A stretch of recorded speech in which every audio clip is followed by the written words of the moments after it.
Еще недавно здесь кипела работа, строили подвальные помещения. Сейчас же работают археологи, а строительные инструменты уступили место кисточкам и лопатам. На глубине 4 метров владелец домовладения обнаружил провалы, ведущие в подземные сооружения. Первые же исследования подтвердили это древние катакомбы. По описанию, которое нам дали местные жители, стало понятно, что речь идет о катакомбе, то есть о подземном сооружении, в котором совершались погребения, в частности в аланский период.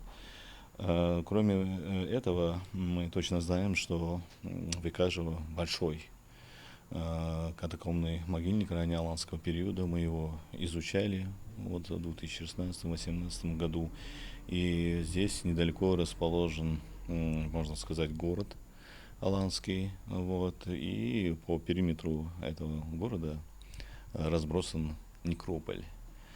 То есть это захоронения, именно связанные с населением вот этого города. В катакомбах обнаружили человеческие останки, керамические фрагменты, ювелирные украшения и предметы быта. Наиболее репрезентативным, информативным, можно сказать, и интересным в этом погребении были вот такие вот фибулы классического типа, с душкой, с иглой, с хвостиком, с приемником. В общем, характерные в основном для третьего века, хотя по некоторым данным они заходят и на начало IV века. Вот. Они дают хороший такой хронологический пласт, дают нам возможность более четко датировать вот это вот обнаруженное аланское погребение. Останки и артефакты отправят в лаборатории для детального анализа. Археологи планируют для этого привлечь международных экспертов. Данный комплекс, он интересен во всех отношениях, поэтому мы не только будем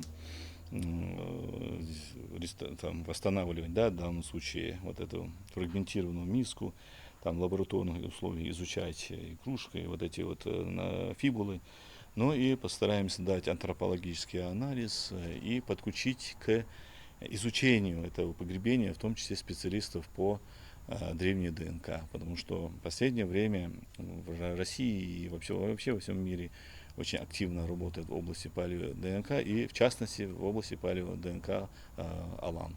Поэтому эти проекты существуют, и мы постараемся включить найденный вот этот костный материал, антропологический материал для секвенирования ДНК. Но больше всего находка вызвала удивление и восхищение у владельца земельного участка. Он сразу же вызвал специалистов из археологического центра и помогал им в изучении тайны останков.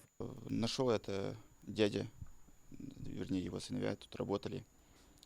Потом дядя звонит, говорит, там нашли кости, может придешь, а мне интересно всегда были вот такие моменты. Приехал, посмотрел, кости были реально. Потом еще начали аккуратно копать, потом миску нашли, чашку нашли. Потом я уже подумал, зря мы это делаем, лучше вызвать специалистов. Такие находки для нас удивлением особо не было. Я помню, старшие тут рассказывали, соседи наши, что находили такие кости, находили миску, находили, ну, что-то находили. Вот, и поэтому удивления особого не было. Но когда вот дату узнал, 3-4 век, тогда удивление было.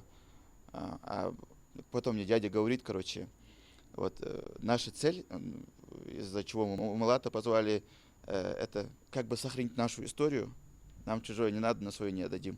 Аланы, упоминаемые в истории с 1 века нашей эры, создали на Кавказе мощное государственное образование, которое просуществовало до монгольского нашествия. Их погребальные практики были разнообразные, от грунтовых могильников до катакомбных комплексов. Находки в Икажеве подтверждают, что Ингушетия была частью ареала их расселения. Адам Гулой, Абдуллах Тангиев, Магаз 24.